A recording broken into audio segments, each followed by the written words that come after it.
लूका 10वें चैप्टर में यीशु मसीह ने 70 चेलों को अपने पास बुलाया और उनको अधिकार दिया। उन्हें बहुत सारे निर्देश दिए गए कि परमेश्वर का राज्य निकट आ गया है, ये प्रचार तुमको कैसे कैसे करना है। और ऐसा भी लिखा है कि यीशु ने अपने आगे दो दो करके लोगों को भेजा था, यानी कि लगभग 35 जोड़े भेजे गए। लेकिन जब 17वीं आयत आती है तो हमें पता चलता है कि ये चेले बड़े खुश होकर के लौट कर आते हैं और वो आकर के यीशु मसीह को ये बताते हैं कि हमने कैसे मिनिस्ट्री की और हमने कैसे दुष्ट आत्माओं को निकाला, और वो बहुत ही खुश थे। वो अपनी रिपोर्ट देते हुए यीशु मसीह से ये कहते हैं कि तेरे नाम से दुष्ट आत्मा भी हमारे वश में है। और इस बात के जवाब में यीशु मसीह एक बात कहते हैं। यीशु कहते हैं कि मैं शैतान को बिजली के समान स्वर्ग से गिरा देख रहा था।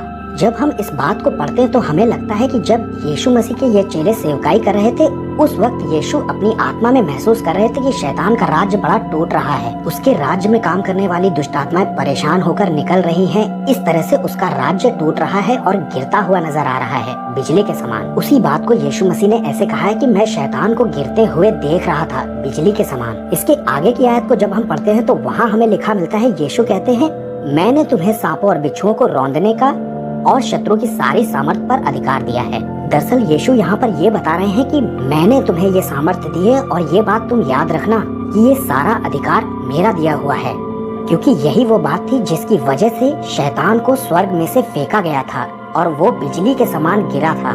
दरअसल शैतान को जो सामर्थ्य दी गई थी वो ये भूल बैठा था घमंड के कारण कि वो दी किसने है, उसका स्रोत कौन है, और यही वजह थी कि उसे स्वर्ग से फेंका गया। और ये घटना यीशु मसीह ने आंखों से देखी थी कि मैं शैतान को गिरते हुए देख रहा था बिजली के समान। यीशु ये बता रहे हैं कि इसी घमंड के कारण मैंने शैतान को स्वर्ग से बिजली के समान गिरते हुए देखा है।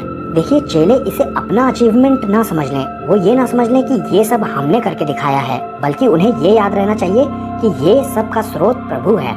ये सारी सामर्थ हमको प्रभु यीशु मसीह से प्राप्त हुई है, क्योंकि लूसीफर के घमंड ने उसे कैसे स्वर्ग से फेंकवा दिया उसे खुद पता नहीं चला।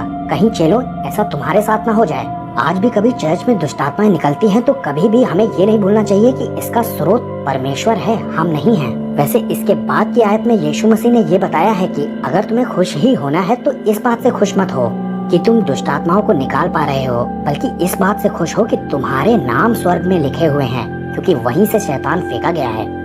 मैं शैतान को स्वर्ग से बिजली के समान गिरा हुआ देख रहा था। सबको जय मसीह की।